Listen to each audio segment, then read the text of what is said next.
The man known to history as Kankan Mansa Musa was born around 1280 AD in the Mali Empire, which was located in West Africa. His given name throughout his life was Musa, the Arabic version of the Hebrew name Moses, a man who figured prominently in Jewish, Christian, and Muslim religious beliefs. Musa's father was Faga Leya, who was the son of Abu Bakr, who legend said had played a key role in founding the Mali Empire by supporting his brother Mansa Sundiata Keita and acting as his Kankoro Sigui, which can be translated to his second-in-command or lieutenant general. The family lineage was regarded as the beginning of the Muslim Keita dynasty, residing around the area of Hamana and Kolonkana in what is known today as Guinea. The emergence of Sundiata as the first Mansa of the Mali Empire, which was a position comparable to emperor or king in European terms, saw his great general Tiramachan undertake a successful military campaign deep into what we know today as Senegal and Gambia.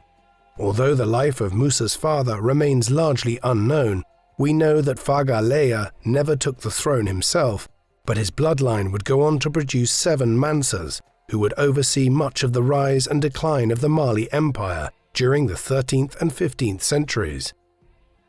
Musa's mother's name is believed to be Kanku.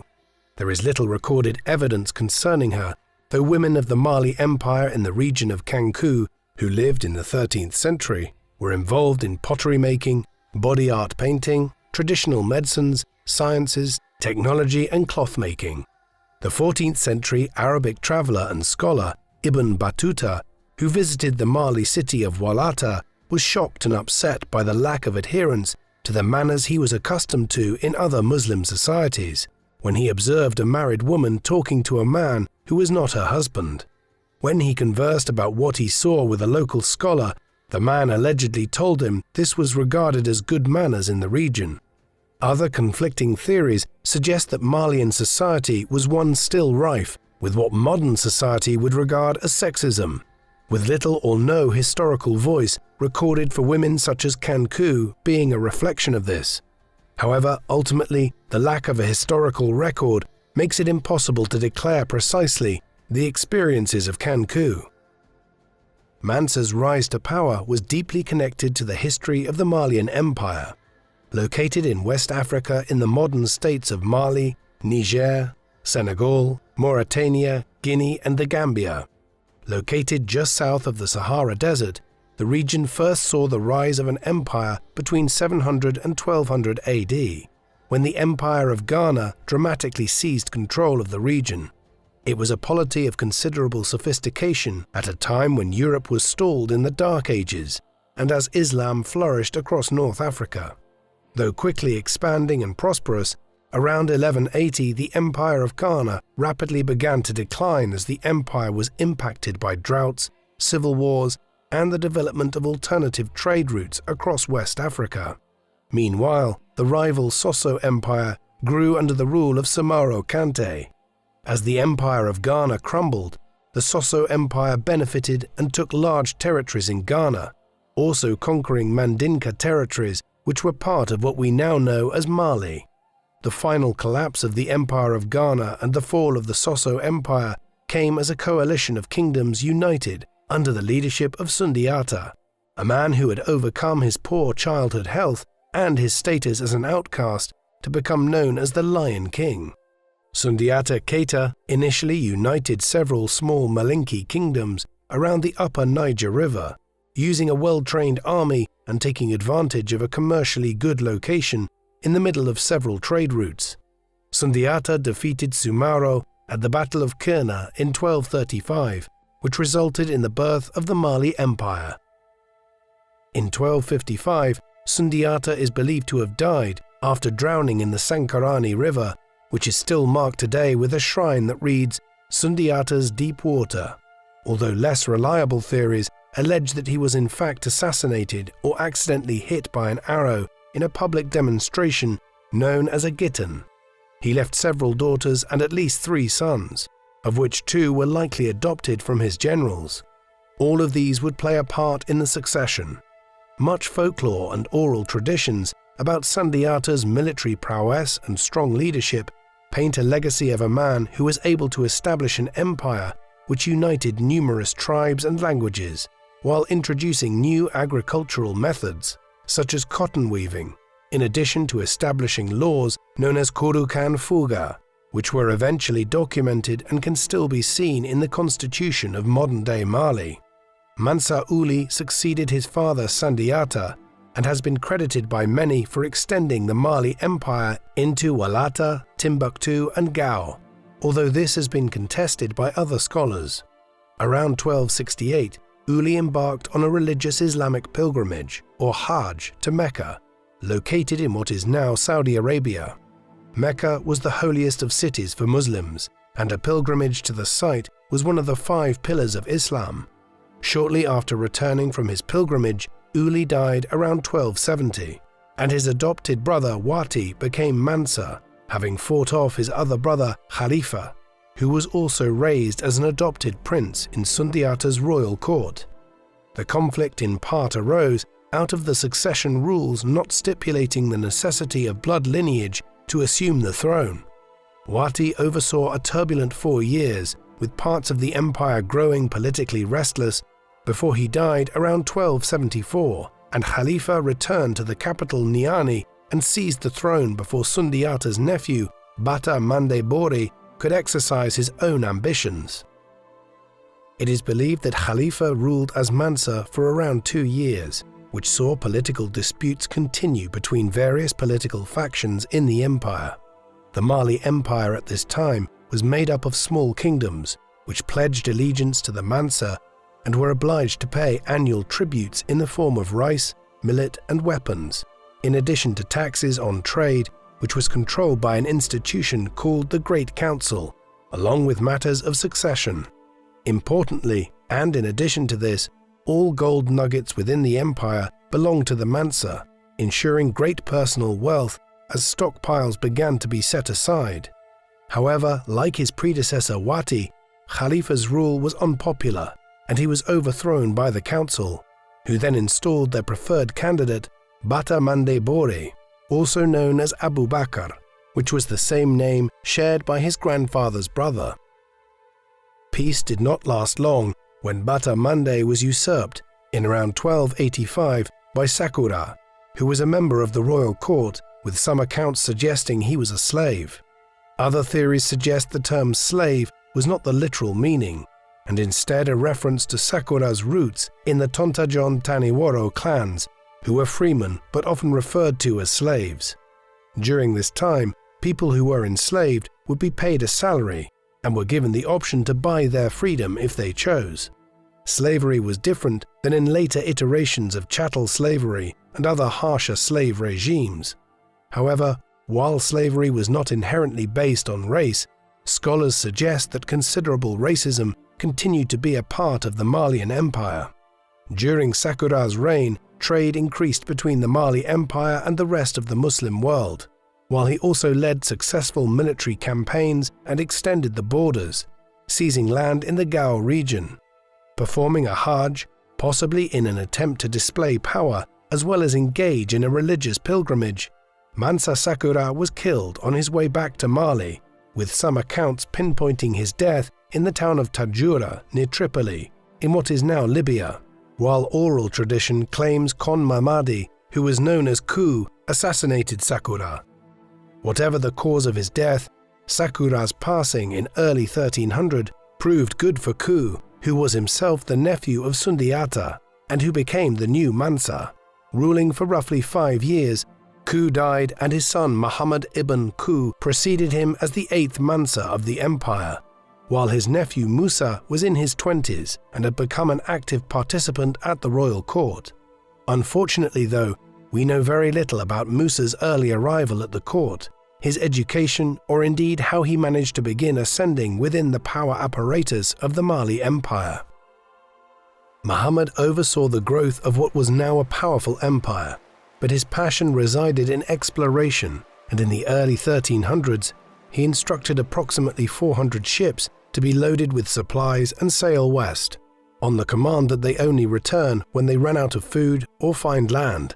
Many months passed before just a single ship limped back from the expedition, with the captain reporting to the Mensa that the fleet had befell a vast area of ocean, which had such a strong current that it resembled a powerful river. While the other ships continued and were never seen again, the captain decided to turn back, but his story made Muhammad suspicious, and instead of deterring him from further attempts, it encouraged him to try a second voyage. Such was his passion for the enterprise that Muhammad led the second expedition himself, and in 1312, hundreds of small vessels were fitted out with dried meat, spare rope and provisions sufficient to survive should they become separated.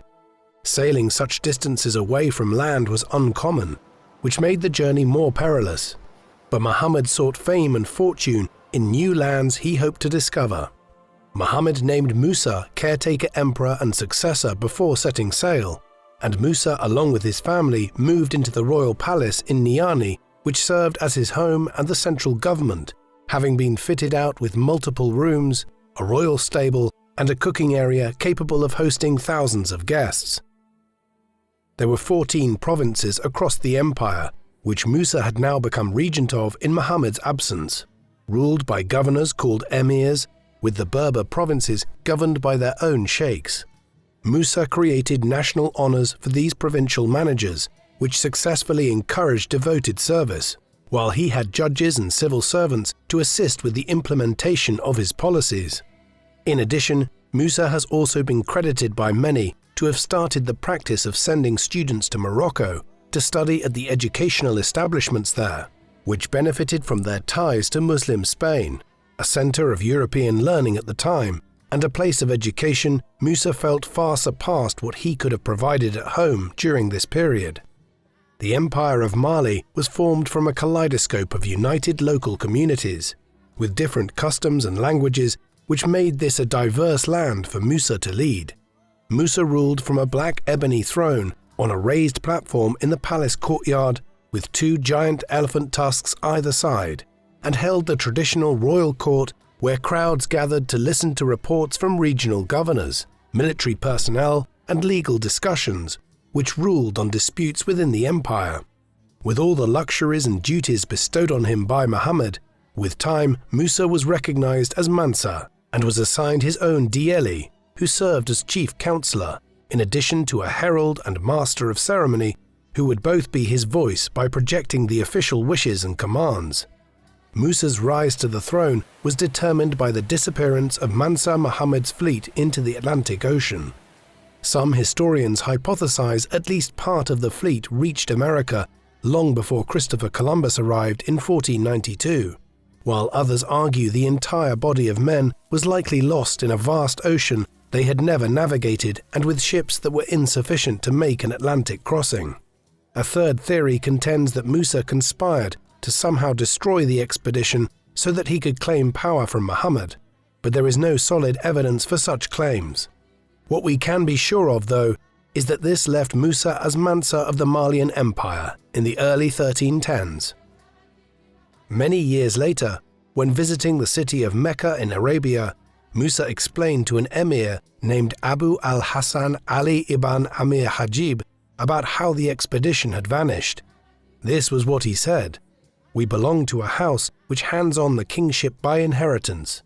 The king, who was my predecessor, did not believe that it was impossible to discover the furthest limit of the Atlantic Ocean, and wished vehemently to do so. So he equipped 200 ships, filled with men, and the same number equipped with gold, water, and provisions, enough to last them for years, and said to the man deputed to lead them, 'Do not return until you reach the end of it, or your provisions and water give out.' They departed, and a long time passed before anyone came back. Then one ship returned, and we asked the captain what news they brought. He said, 'Yes, O Sultan. We traveled for a long time until there appeared in the open sea, as it were, a river with a powerful current. Mine was the last of those ships. The other ships went on ahead, but when they reached that place, they did not return, and no more was seen of them, and we do not know what became of them. As for me, I went about at once and did not enter that river.' But the Sultan disbelieved him. Then that sultan got ready 2,000 ships, 1,000 for himself and the men whom he took with him, and 1,000 for water and provisions. He left me to deputize for him and embarked on the Atlantic Ocean with his men. That was the last we saw of him and all those who were with him, and so I became king in my own right. From this account, it is clear that Musa believed that such an expedition was folly.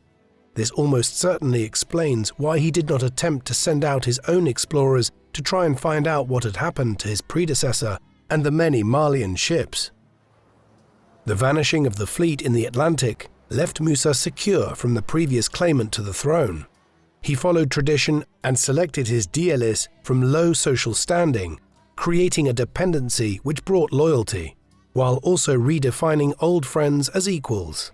In the early years of his reign, from 1312 to 1318, Musa won much loyalty and was viewed as a fair Mansa, which was a much sought-after trait by his subjects, especially compared to the uncompromising approach Wati and Khalifa had taken years earlier.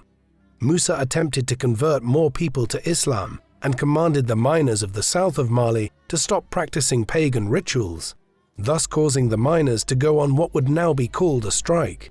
The miners were very much aware that their efforts and mining knowledge allowed for all gold nuggets to go to the empire, while they kept the smaller gold dust to themselves.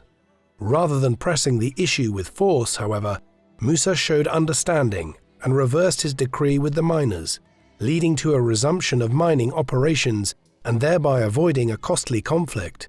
He also, in this instance, demonstrated courage to publicly change his mind. Musa's peaceful resolution with the miners should not be viewed as a reluctance to use force to maintain law and order or to achieve personal gains.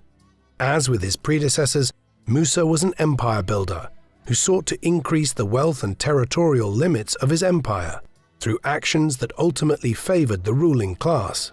If the miners did not enjoy such a powerful negotiating position, then the outcome of the standoff with the Mansa could have been very different, as Musa had already shown a willingness to use force on other occasions. During the early 1300s, bandits continued to plague the trade routes and countryside across the empire and had stolen much wealth, sometimes deterring any sort of travel unless heavily guarded. Musa introduced a zero-tolerance policy towards those bandits caught, which slowly began to bring the frequency of robberies under control, with flourishing trade and a feeling of safety. The outcome of all this meant that most people across the empire lived peaceful lives with plentiful resources.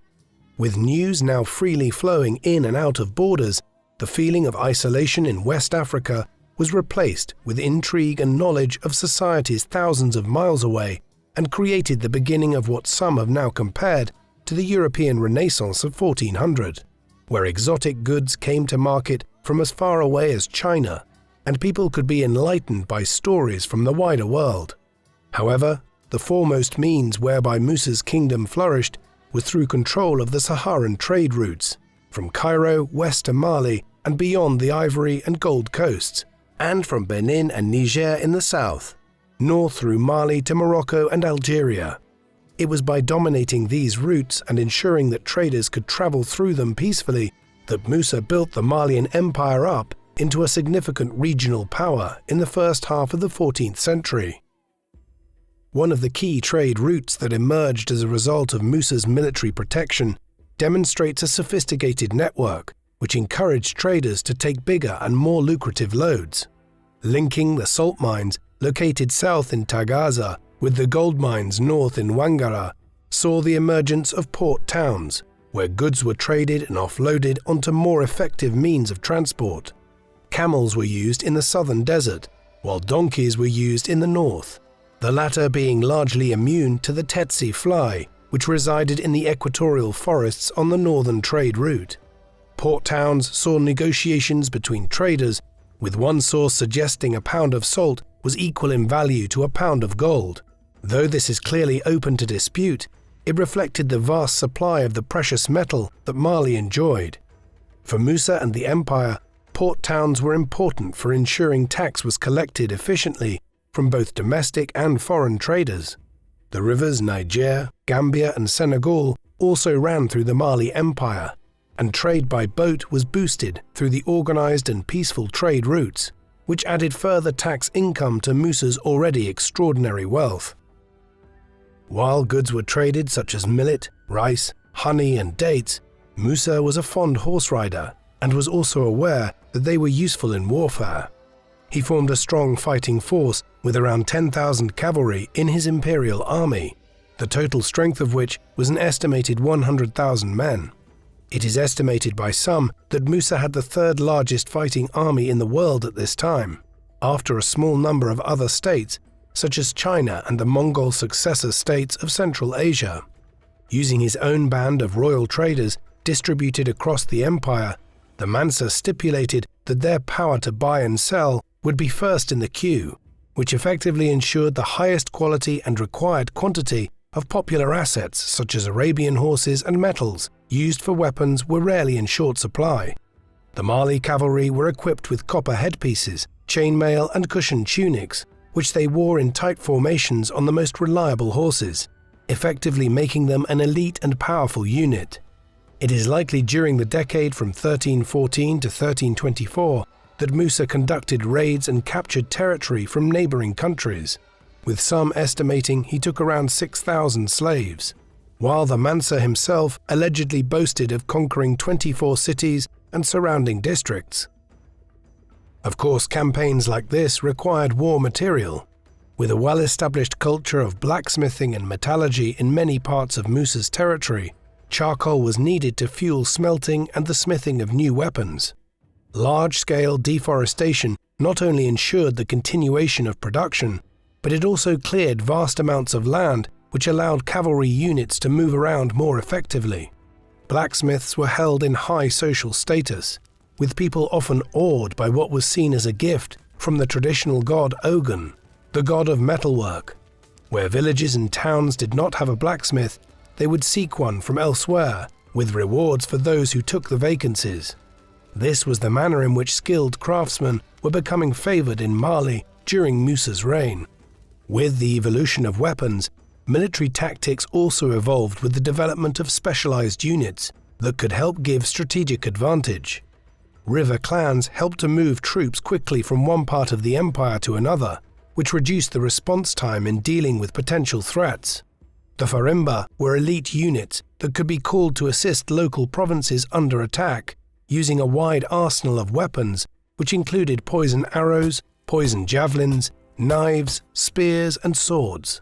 Often at festivals, elite fighters would display their swordsmanship as it was viewed as an art in Malian society, in addition to a military technique. The Farimba were units comparable to European knights, commanding a unit of cavalry which were often deployed in offensive moves for the empire. For defense, troops had animal hide shields and iron helmets, with the wealthier cavalry units often possessing the most effective chainmail armors seen in all of northwestern Africa. In 1324, about 12 years into his reign, Musa undertook a 9,000-mile journey when he embarked to Mecca, just as the first Mansa Sundiata had done. This was the famous Hajj, or pilgrimage to Mecca, which all Muslims were required to do if they were financially and physically capable of doing so. The empire was at peace, and through influence and trade, it was both larger and stronger than it had been prior to his reign, and so Musa decided to travel via land rather than sea in order to demonstrate both power and prosperity to the outside world. The pilgrimage would take Musa through one of the world's largest deserts, follow the coastline of the Red Sea, and finally down the Arabian Peninsula to Mecca. Some sources claim that Musa built a mosque every Friday and then continued on with his pilgrimage. This would have resulted in up to 2,000 mosques over the course of his life, which would show not only his incredible wealth but also his religious dedication. Critics of this theory point out that evidence of these buildings no longer exists, and it is almost certainly a myth. But the very fact that such a claim could be made points to the piety of Musa. We know more certainly that many months of preparation for the Hajj would have been required, and when all was complete, Musa had mustered an unprecedented 60,000-person entourage, which included around 12,000 personal servants, 8,000 soldiers, family members and many guests, such as governors all the way down to working people from within the empire.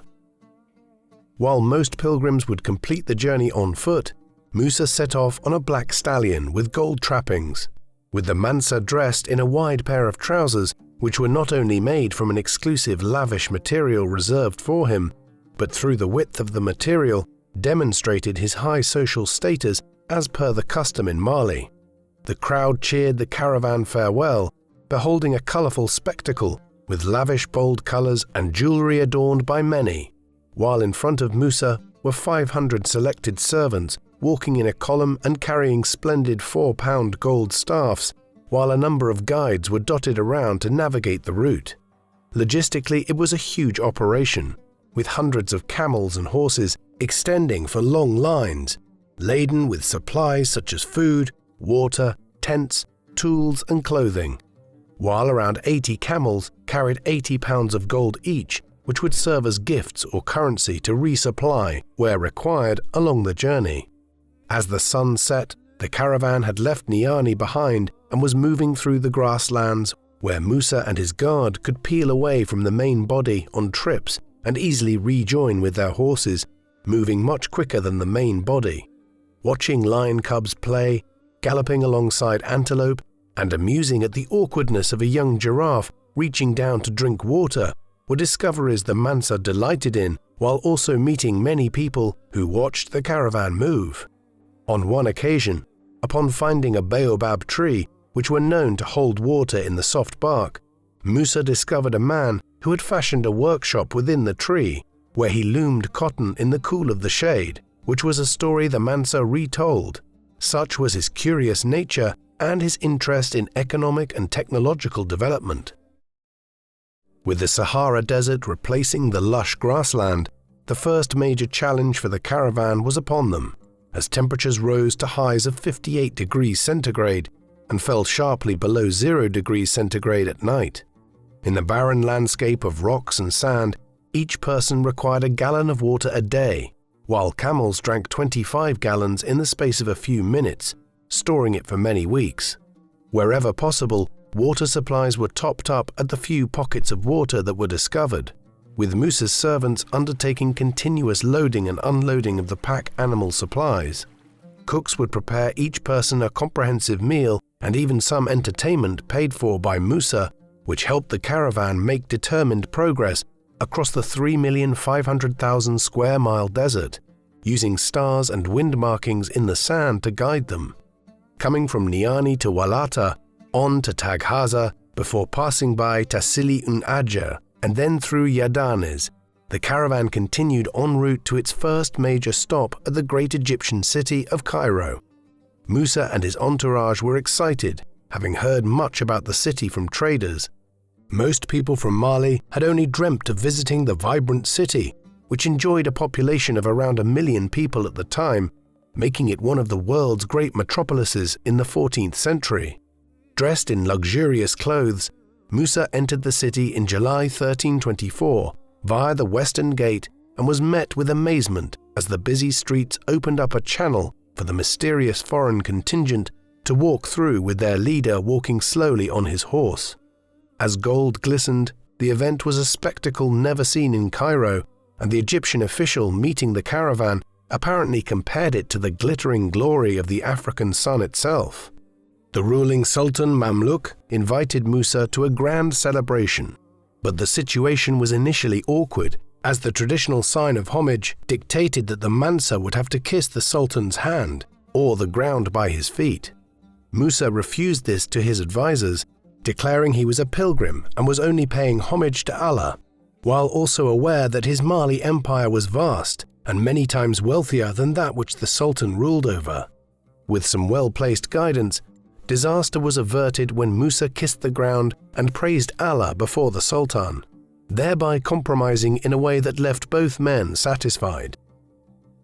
The two leaders conversed and feasted, with gifts exchanged and Cairo hospitality provided in the city for the entire caravan, which was gratefully received, and they rested in the Karafa district where Musa befriended the governor, Ibn Amir Hajib. The caravan rested for around 3 months, allowing the intense summer heat to pass by, and during this time the natives were impressed by Musa and learnt much about his trustworthy character and the powerful empire he had ruled over for a decade, and which was prospering under his leadership.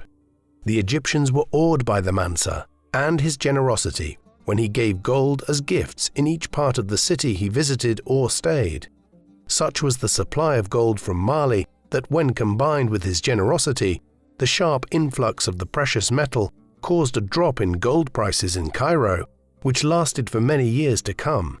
Musa allegedly tried to combat the inflation by buying back some of the surplus gold, and this helped settle the market, while emphasizing how much wealth the empire had accumulated to be able to control foreign markets. With approximately 1,000 miles of travel still ahead, the caravan set off from Cairo on the 18th of October 1324 into the desert between the River Nile and the Red Sea to the east, reaching the Gulf of Suez after a few days, before stepping into the continent of Asia for the first time. Trade routes met as they came to the north of the Gulf of Aqaba, with Asians, Europeans and Africans all merging, and Musa finding himself fascinated with the variety of people he saw. Like many of the foreign pilgrims Musa came across at this time, he planned his next major leg of the journey to stop at Medina, the second great holy city of Arabia, linked to the Prophet Muhammad. On arriving in the city, Musa visited the Prophet's mosque, where Muhammad was entombed, while he also continued to have discussions with foreign Muslim scholars with a passionate desire to enlighten his understanding and knowledge. After traveling a final 240 miles, the long caravan was drawn out in segments, with Musa being one of the first who spotted Mecca from the rugged hills that approached the city, noting the great mosque nearby the sacred black stone Kaaba, which was the religious epicenter established by Muhammad for the Islamic world. Upon entering Mecca, 12 days of the Hajj began, with Musa following the custom of wearing a simple white garment and removing all jewelry, which effectively relinquished his status as ruler temporarily in order to become a brother of fellow men and women of the faith. Prayers, celebrations and rituals filled the days, which reached a peak on the 9th day when Musa joined other pilgrims on the Mount of Mercy. At some point during the Hajj in Mecca, a fight nearly started between a group of Malian and Turkic pilgrims, with swords drawn in the Masjid al-Haram, but Musa's typical diplomacy diffused the situation before it escalated.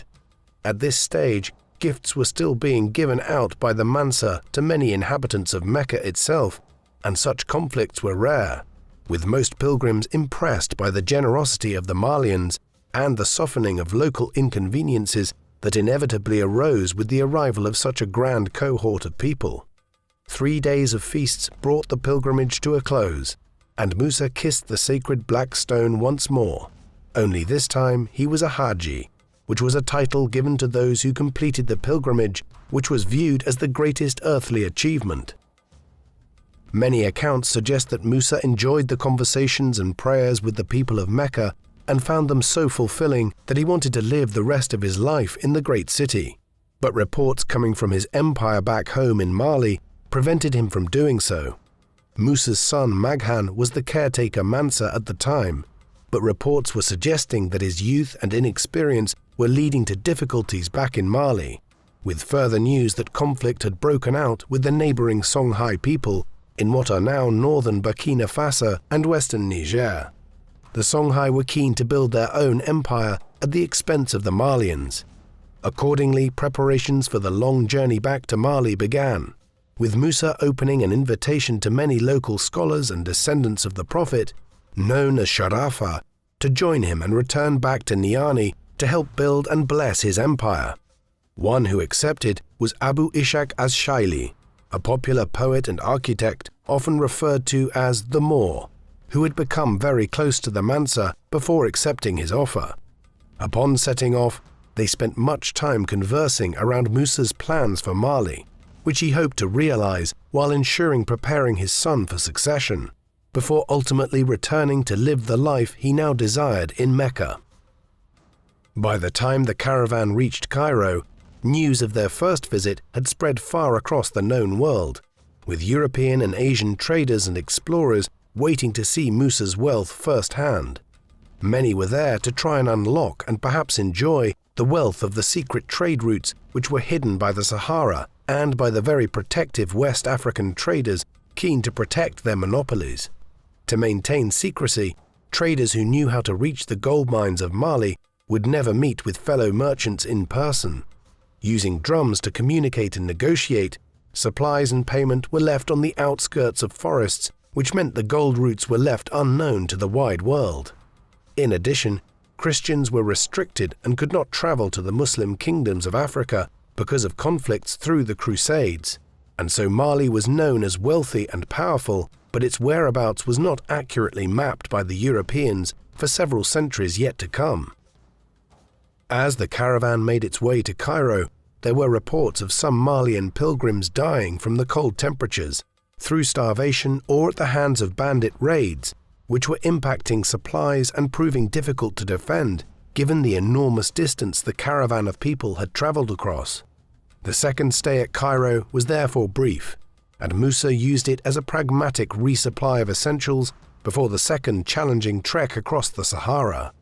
Due to stories of his immense wealth and abundance of gold, haggling for these supplies often ended in extortionate expense, with Musa having to rather embarrassingly loan money at a high interest rate, as he had spent much of the gold bank carried by his servants. For every 300 dinar borrowed by Musa, he would go on to pay back 700 dinar when he had reached his central funds back in Mali, with many traders seeing the leader of Mali as rather naive to the market rate of certain goods. Many of Musa's wives had traveled with him, which was customary, and his senior wife, Inari Konate, complained of her discomfort, having been smothered in the dirt and dust as they set off through the desert sands, while she allegedly had a dream of a river placed in front of them in the Sahara by the grace of Allah. While camped one night, Musa responded to his wife when he instructed one of his head servants, Fabra, to organize a trench 1,000 meters long to be dug with a surrounding wall for discretion, before filling it with water from a nearby oasis. Using wood rubbed in hariti nut oil, a smooth channel kept the water in what resembled a river in the desert, much to the amazement when Inari woke along with her 500 women in waiting, who all went ahead and plunged into the water. Slowly, the caravan continued across the desert. One day in 1325, a messenger rode to Musa from the city of Gao and reported that of Musa's generals, General Sagmanja had captured Gao from the Songhai and was now ready to accept surrender of their other territories.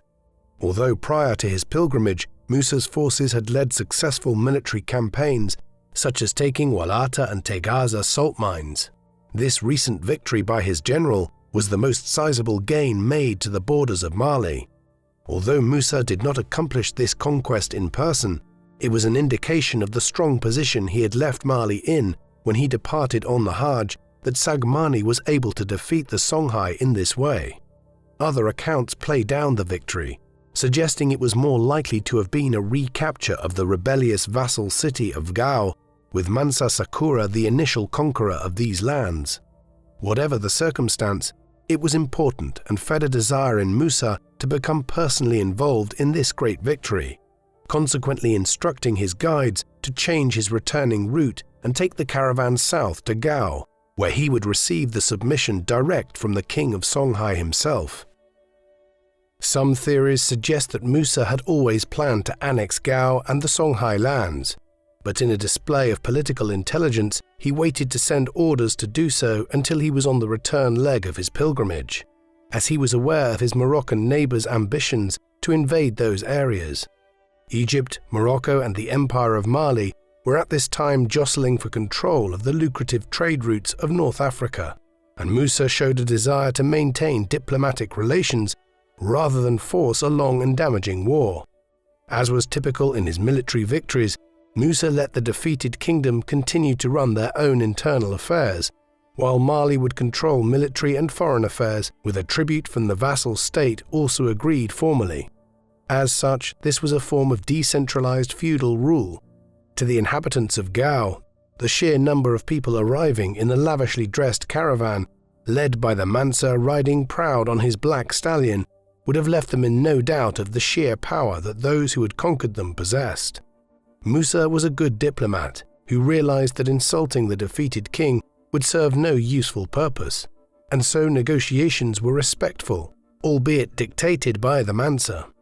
These saw the Songhai Empire absorbed into the Empire of Mali, with a large proportion of the city enslaved and sent to work in mines or for military service, although they could eventually purchase back freedom with wages should they wish. As was common, 2 children of the Songhai king would also be taken as well-treated hostages when Musa came to leave, but not before he explored the city. Upon discovering the main mosque in Gao had a straw roof, Musa summoned his architects and tasked them with building a mosque which would possess more beauty and extravagance.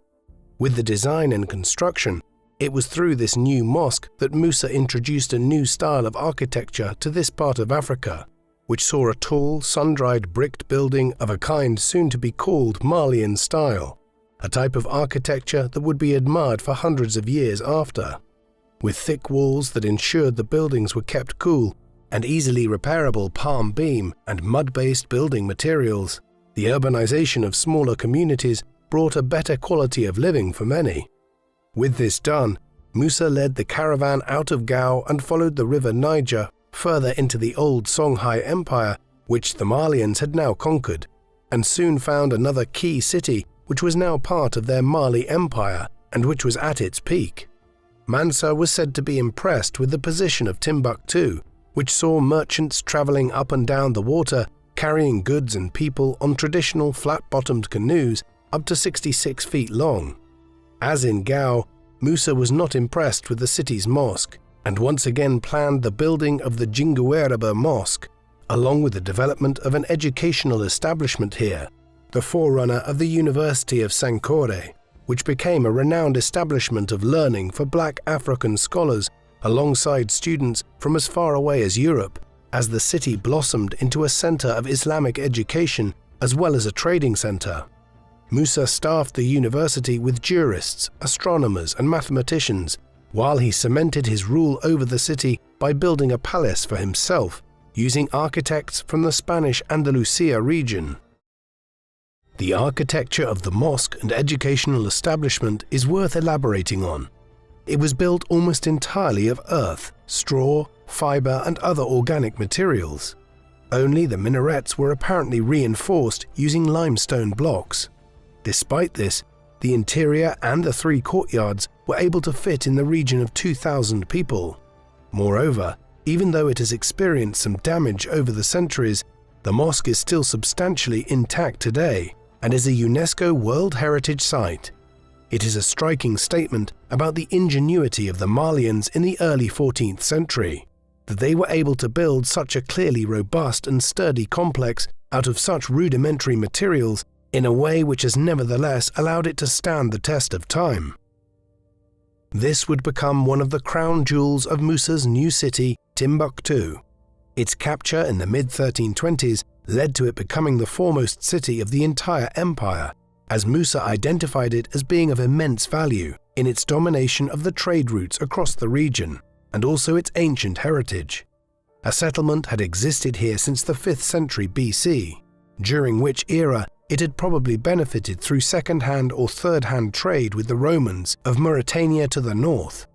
The settlement thrived in the first millennium BC on the back of new trade connections to the Arabs and Berbers of North Africa, but also because of the development of extensive gold mines and salt pans nearby. Its location some 9 miles away from the Niger River gave it river access, while it was far enough from the core of the Sahara Desert in cooler medieval times for it to be a center of agriculture as well. More somberly, it was also a major center of the trans-Saharan slave trade in ancient and medieval times. Thus, the new city which came under Musa's rule in the mid-1320s was one of the most important trading and cultural centers in all of northwestern Africa. His decision to make it an education and religious center assured for it the reputation which it holds as a heritage site down to the present day.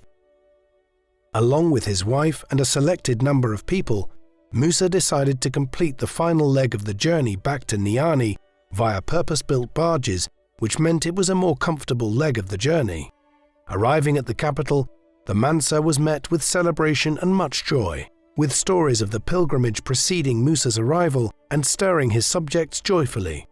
True to his word, in the months that followed, Musa, together with many of his new foreign friends, went about developing the capital and built the Hall of Audience, which was adorned with arabesques of bold, lavish colors, with gold window frames, all cut with stone and surmounted with an impressive dome. Smaller projects were also completed, with a visiting Italian scholar named Sergio Domain later remarking how the 400 cities of the Empire of Mali were upgraded and as a result enjoyed dense populations and prosperity. Musa spent a lot of time after his return speaking with Mahgan and his senior governors, perhaps reaffirming his desire to prepare his son to become Mansa full-time, so that he could return to live the rest of his life in Mecca. However, with fulsome first-hand accounts of his successor's poor leadership now coming to light, Musa knew his plan to leave Mali would risk the collapse of what was now one of the biggest empires in Africa. Through a network of regional governors, supervisors, city leaders and diplomats, the local leaders were largely content within the empire. Although sporadic conflict had to be occasionally dealt with, such as the Kingdom of Mossi invading Timbuktu in 1330, which was quickly taken back by the Mansa and reinforced with a stone fort. Having accepted that he would need to stay in Mali, Musa immersed himself into the exploration of science, arts, history, and Islamic studies, which he had discovered on his pilgrimage. Many more mosques were commissioned to be built, which became small centers of education, and the population of the empire became more literate and enlightened, with students now remaining rather than being sent to Morocco as was tradition. The empire was no longer cut off from the world by the Sahara, as the pilgrimage created strong ties to Egypt, and foreign embassies combined with traders seeking fortune had ensured a continuous exchange of dialogue. Musa had put Mali on the map in what would become known as the Golden Age, and although the attention from outside was beneficial, it also created some awkward conversations, such as when the Sultan of Egypt asked the Mansa where the vast gold supplies he had displayed in Cairo came from back in his homeland.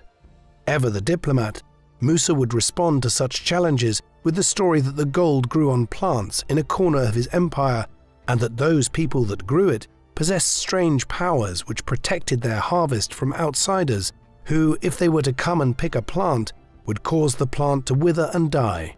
Musa was politely telling people that the supply of gold would continue from Mali, but outsiders should not attempt to interfere with it. The location of the mines were to remain a secret, and the topic should be dropped.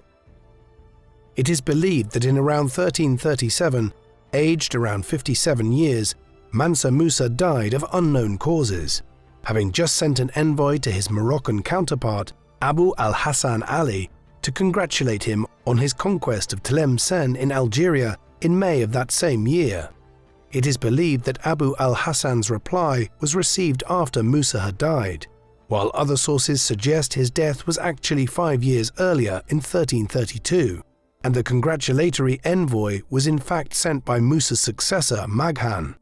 Some suggest Musa left behind at least 4 wives and multiple children, as it was tradition to support multiple wives and often illegitimate babies were born. However, only the existence of his spouse Inari and his heir Maghan was sufficiently documented.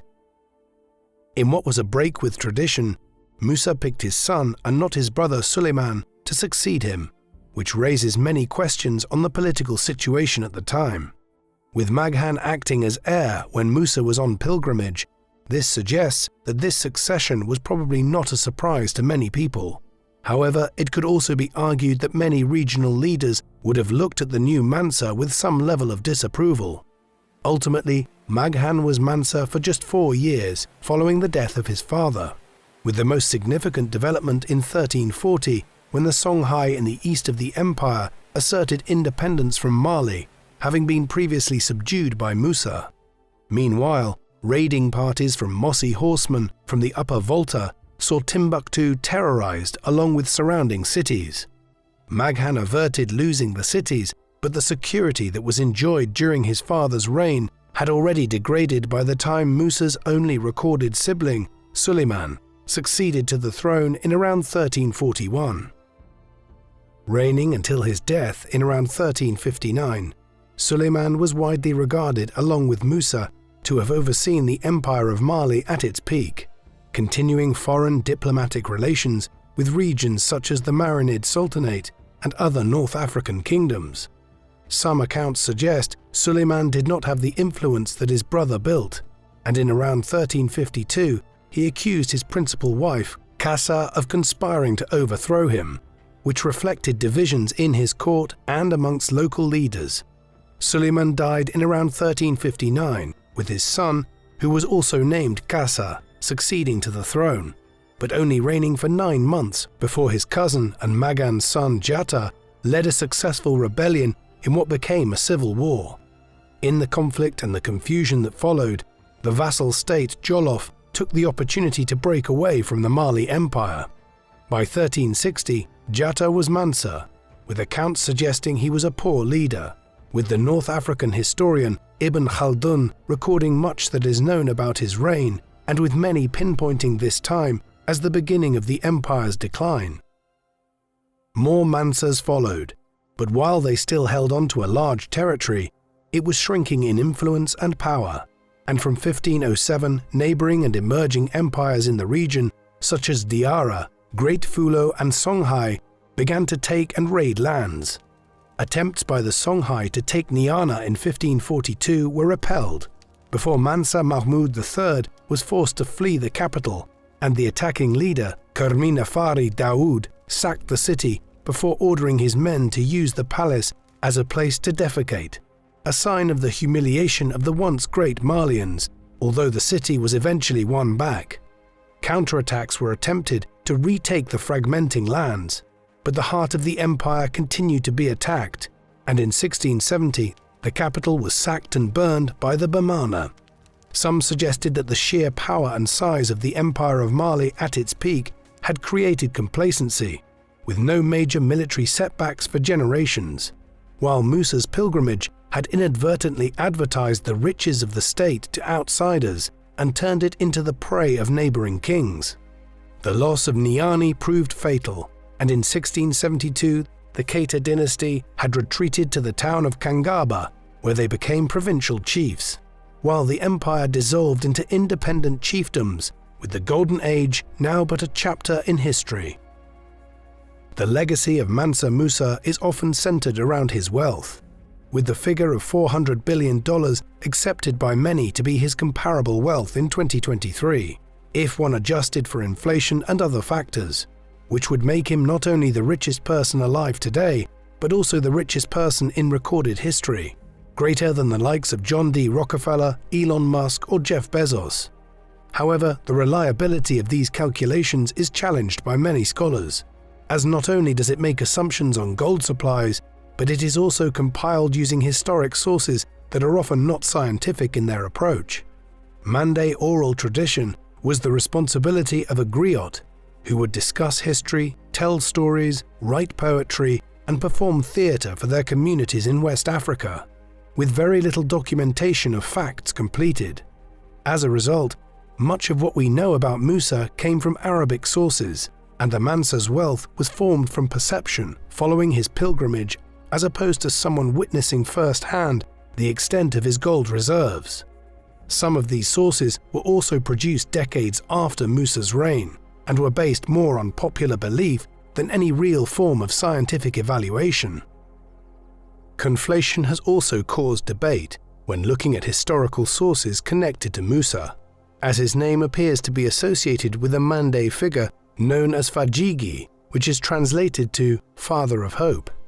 Fajigi also went on a pilgrimage to Mecca in order to retrieve sacred objects known as Bolio, but with limited evidence, some argue the oral tradition has merged the two figures into one person.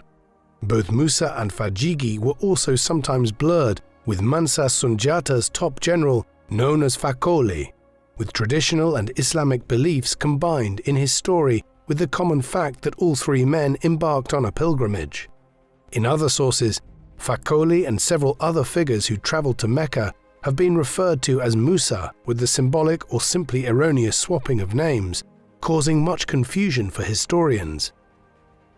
Musa's infamous wealth and the specific timeline of many key life events remain unknown, but we know he took an impressive pilgrimage to Mecca, which put the Mali Empire on the map for many people residing further afield. In 1375, the most significant map of the Middle Ages was commissioned and named the Catalan Atlas, which displayed a picture of Mansa Musa holding a gold object and a caption that refers to him as the richest and noblest of all these lands due to the abundance of gold. We also know that his character was generous and just, with his gift-giving and successful leadership during the empire's peak the predominant evidence for this. Displaying diplomatic understanding in addition to mastering several languages suggests the Mansa was an intelligent man who made calculated decisions which bought loyalty. The wealth of his empire was certainly a major factor in his rule, but he should also be understood as a successful ruler in other respects. For instance, adding Gao and Timbuktu to the Malian Empire was an episode of considerable importance, as was his establishment of a university in the latter city. This was one of the great cultural centers of Western Africa for centuries to come, and indeed Timbuktu has gone down in history as a quasi-fabled city in Saharan Africa, in a large part owing to the manner in which Musa developed it during his reign. It is hard not to think that his experiences on the Hajj shaped how he went about this. Musa was profoundly impacted by his experience in Mecca, coming back with a new entourage of experts who worked on many developments with an architectural style alien to most parts of Western Africa. Still relevant today, Musa's story has inspired his inclusion in computer games, such as the Civilization series, while in the 2018 film Black Panther, Musa's legacy inspired a character in what was a Hollywood success, making over $1.3 billion at the box office. We will never know all the facts about Musa, but history will continue to remember him for both his wealth and his successful leadership of the people living in the great Malian Empire. Popular culture in the 21st century even sees a track called Mansa Musa appear in the third album of rapper Anderson .Paak, where the artist talks of his great wealth and power. And so Mansa Musa continues to live on, through both fact and folklore, as a quasi-mythological ruler around whom so many myths and tales have been built up. What do you think of Mansa Musa? Is he one of the most significant figures in West African history? Please let us know in the comment section. And in the meantime, thank you very much for watching.